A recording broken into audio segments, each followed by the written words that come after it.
Assalamualaikum warahmatullahi wabarakatuh. Shalom, Om Swastiastu, Namo Buddhaya, dan salam kebajikan. Perkenalkan, kami dari kelompok 1 yang beranggotakan 8 orang akan membawakan materi mengenai kerukunan antar umat beragama di era reformasi. Indonesia adalah salah satu contoh negara dengan masyarakat multikultural. Bukan hanya karena keanekaragaman suku, budaya, bahasa, dan rasnya, tetapi juga dalam hal agama. Di Indonesia sendiri, terdapat beberapa agama yang diakui oleh pemerintah, yaitu agama Islam, Katolik, Protestan, Hindu, Buddha, dan Konghucu. Di mana agama yang terakhir, yaitu Konghucu, adalah agama yang lahir dari era reformasi yang dipimpin oleh Abdurrahman atau Gus Dur. Era reformasi berasal dari dua kata, yaitu era yang artinya zaman dan reformasi yang artinya suatu perubahan dengan tujuan perbaikan. Jadi era reformasi adalah suatu perubahan zaman dengan tujuan perbaikan yang mencakup bidang politik, sosial, ekonomi, dan budaya, dan agama. Pada era reformasi, kontrol pemerintah terhadap kehidupan beragama menjadi lemah dibandingkan pada era Orde Baru, di mana pada era reformasi ini pemerintah diperhadapkan dengan persoalan yang lebih fundamental seperti krisis politik dan ekonomi. Pada era reformasi ini terjadi transformasi agama yang dimana yang awalnya agama hanya berani diperbincangkan dalam etalase pribadi. Namun sekarang agama sudah menjadi isu penting dalam dunia perpolitikan untuk menarik simpati masyarakat. Contohnya pada Pilpres 2019. Berbicara mengenai tentang kerukunan, tentu kita berbicara mengenai tanggung jawab kita bersama tentang bagaimana kita bisa saling menghargai antar umat beragama. Nah, seperti yang telah dipaparkan oleh Henry tadi, bahwa begitu banyak masalah serta problematik yang terjadi antar umat beragama di era reformasi ini. Oleh karena itu, dibutuhkan suatu wadah antar umat beragama untuk berdialog antar sesamanya.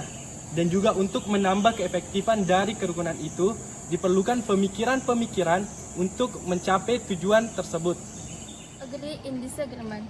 Menurut Mukti Ali, ada beberapa pemikiran untuk mencapai kerukunan hidup antar umat beragama. Yang pertama, sintegritisme atau semua agama adalah sama.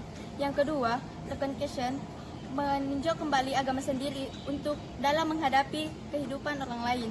Yang ketiga, sintesa, menciptakan agama baru dari berbagai elemen agama. Yang keempat, pengganti, agama lain diganti dengan berbagai agama yang ia peluk.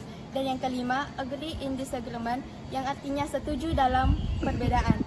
Nah, selain 5 cara tersebut, ada juga cara lain untuk mencapai kerukunan hidup antar umat beragama, yaitu dilakukan dengan melalui pembinaan kerukunan antar umat beragama. Untuk melaksanakan tugas dari Departemen Agama mengenai pembinaan kerukunan dan toleransi dalam umat beragama, ada 3 kerukunan yang harus diketahui. Yang pertama, kerukunan antar umat beragama. Yang kedua, kerukunan antar umat beragama. Yang ketiga, kerukunan antar umat beragama dengan pemerintah. Pembinaan ini mengarahkan umat beragama percaya terhadap Tuhan Yang Maha Esa. Salah satu kegiatan pembinaan adalah kerjasama.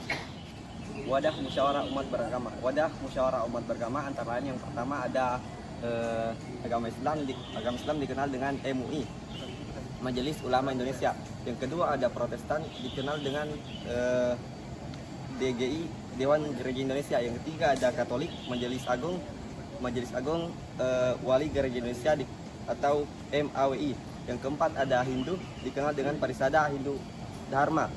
Yang kelima ada Buddha dikenal dengan Perwalian Umat Buddha Indonesia WALUBI. Yang terakhir ada Konghucu dikenal dengan Majelis Tinggi Agama Konghucu Indonesia atau MATKIN. Adapun yang latar belakangi pembentukan wadah permusyawaratan agama tersebut yaitu karena adanya ketegangan antar umat beragama. Ketegangan yang terjadi antar umat beragama disebabkan oleh kesalahan kita sendiri atau kesalahan orang-orang di atas kita yang menjadikan agama sebagai sebuah alat untuk menarik simpati masyarakat. Oleh karena itu diadakan sanksi pidana terkait keagamaan ini. Ada pasal 156, pasal 156A dan pasal 157. Pasal 156 membahas tentang orang yang secara terang-terangan menyatakan kebenciannya di muka umum terhadap suatu agama ditindak pidana penjara selama-lamanya 4 tahun.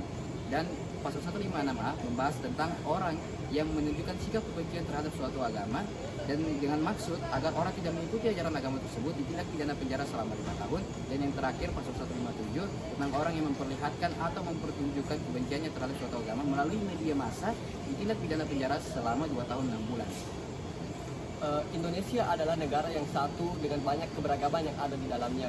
Kita hidup di negara yang penuh dengan sejarah akan pertumpahan darah, di mana penjajahan jadi saksi bisu akhirnya perbedaan yang ada di negara kita.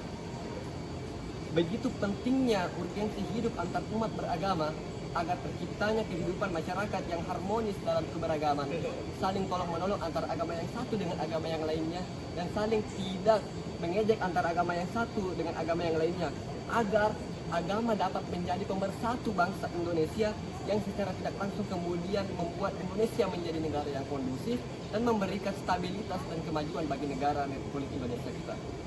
Mungkin hanya sekian. Terima kasih. Wassalamualaikum warahmatullahi wabarakatuh.